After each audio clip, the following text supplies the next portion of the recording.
Hey guys, Aldo Marco here, and this is going to be your Thursday video report. Two more free selections coming your way in just a moment. Both of them round of 16 games, Wichita State and Notre Dame, along with your Wisconsin-North Carolina play.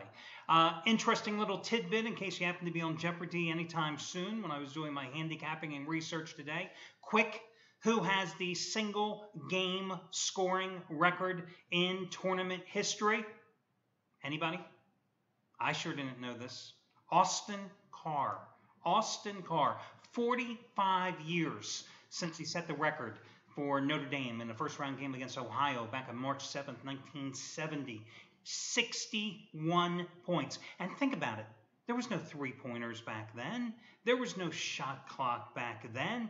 And you had much stiffer competition. The field in the tournament wasn't diluted like it is nowadays. 61 points. Closest guy to come even close to that was David Robinson when he was with Navy. 50 points back against Michigan back in 1987.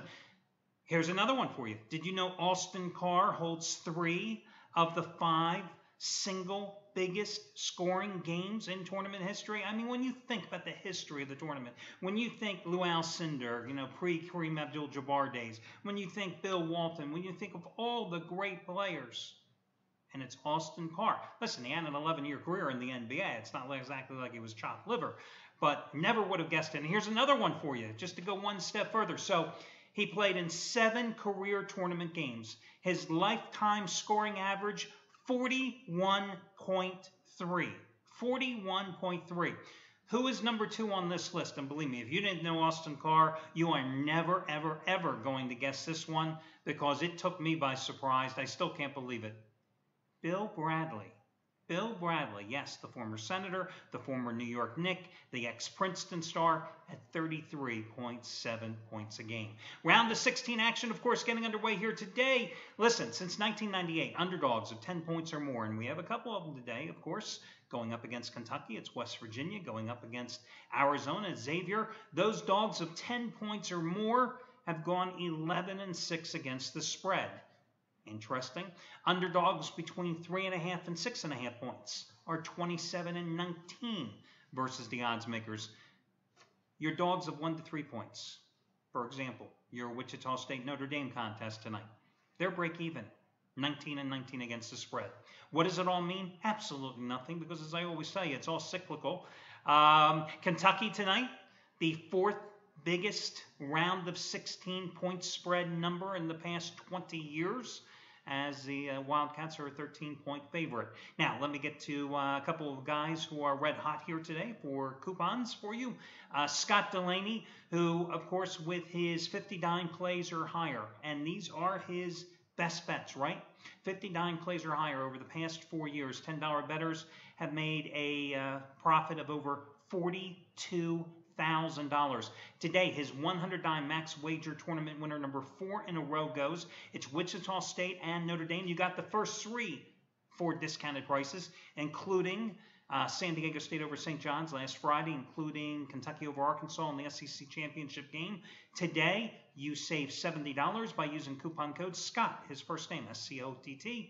He's on a 78 and 50 roll with those 100 dime max releases in all sports combined over the past 4 years. And again, 3 for 3 so far in postseason tournament play. And Brian Rosica is on a red hot roll. He's going for winner number 18 out of 25 overall today with 100 dime max wager winner number 8 out of 10, North Carolina and Wisconsin. You get it for half price by using coupon code HALF, H-A-L-F. There are other discounts, other coupons, etc. They're all available on the homepage. You can check it out yourself. Let's get now to your complimentary plays. Okay, you've got Wisconsin laying 6 points against North Carolina tonight. Now, Wisconsin obviously wants to get the ball down low to Kaminsky. Wisconsin, a very strong defensive team, a team that is giving up just, they're number 10 in the country. I think about 56.5 or 57 points a game. Of course, North Carolina is going to want to play up-tempo. That's the Tar Heel style of play, right? They're averaging close to 78 points a game. That's number 14 in the country in terms of scoring.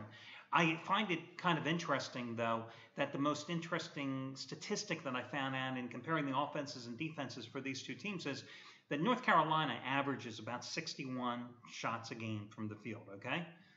Wisconsin foes, for the entire season, they average 9 fewer shots per game. Why is that? Because Wisconsin plays a more deliberate, slow down, half-court style play. Wisconsin is very good at protecting the ball, does not turn it over frequently, and consequently, opponents don't get many easy scoring chances and fast breaks. In fact, Wisconsin leads the nation in fewest turnovers committed on average per game at just 7.4. To put it another way, they only turn the ball over a little over 12% of their total possessions on the season. The bottom line in this game is I look at a Wisconsin team that went 33-3. I see a North Carolina team that was 26-11. I mean, you couldn't beat Duke this year, okay? You got knocked out and blew a 12-point lead at one point against Notre Dame in the ACC tournament. You got one of your big men, Kennedy Meeks, who, yes, he practiced sparingly yesterday with a bulky knee brace after hurting himself in the Arkansas win. He's doubtful, even if he plays tonight. How effective is he going to be? And this is a guy who averages 11 points and 7.4 rebounds a game. You've got a Badgers team that just took on an Oregon team that also likes to fly up and down the floor. Now, Oregon, I think, is a better outside shooting team and is better in transition than North Carolina. North Carolina, I think, is a little more athletic, and I do believe that they have a little more size than the Ducks. But again, I'm just not impressed with North Carolina. I mean, okay, you beat Arkansas 87-78. You beat Harvard 67-65. And in both of those games, you dominated down low and you had a huge advantage in terms of points scored in the paint. That is not going to happen against this Wisconsin team. And Wisconsin should get an emotional boost here tonight, finally, from the anticipated return of their starting point guard, Jackson, who's been out since the middle of January. He's missed 19 straight games because of a foot injury. You know, again, North Carolina's going to run. They want to definitely play up tempo. That's Roy Williams' MO. Badgers only allow 4.9 fast break points per game. 4.9. They only held the Ducks, or only gave the Ducks 4 fast point breaks in the win on Sunday. That's strong transition defense. I think this price is too low. I think Wisconsin's a bargain, 6 points, and I would go with them. Once again, the Badgers would be the complimentary play there. Notre Dame and Wichita State. Listen, I am not impressed with the way Wichita State beat the hell out of Kansas. That was such a huge game for the Shockers, who have always felt that Bill Self has ducked them, but doesn't want his Jayhawks to play them. But the other thing is this, Kansas isn't any good. I mean, seriously, this is a Wichita State team, remember, that got knocked out of the Missouri Valley Conference semifinals by Illinois State.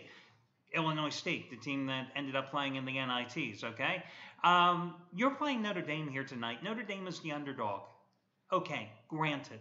I will show you that, yes, you know, the Irish, you look at their final scores of their first 2 games in the tournament, not too impressive, right? 67-64 over Butler, 69 or 68-65 over Northeastern. Didn't even come close covering the double-digit margin in the first.